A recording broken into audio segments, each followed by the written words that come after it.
여당에 제안합니다. 민생합시다. 제발 민생합시다. 야당 탄압이 민생은 아니지 않습니까? 특검도 민생은 아닐 것입니다. 대법원장 내쫓으려고 안간힘 쓰는 것이 민생은 아니지 않습니까?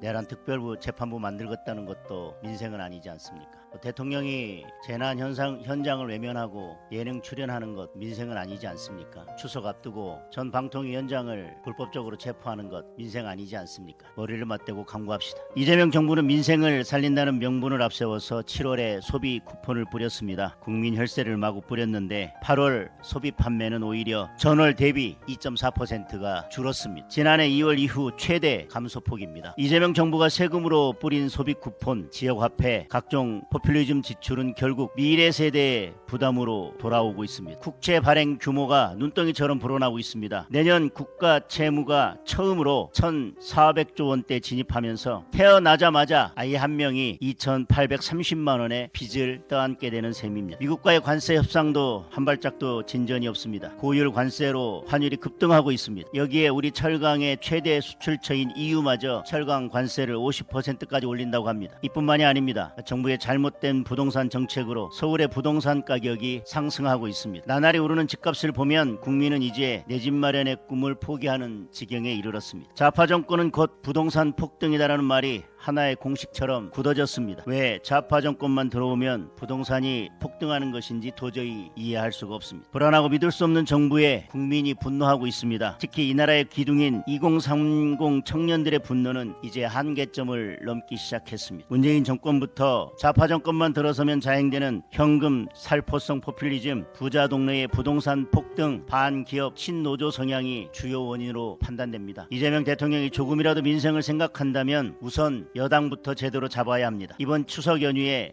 여당이 한 일이 도대체 무엇입니까? 야당을 고발한 일밖에 없습니다. 정청래, 추미애, 요즘 이 두 사람은 대통령의 말도 듣지 않는 것 같습니다. 벌써 대통령의 레임덕이 온 것 같습니다. 국민의힘은 제안하겠습니다.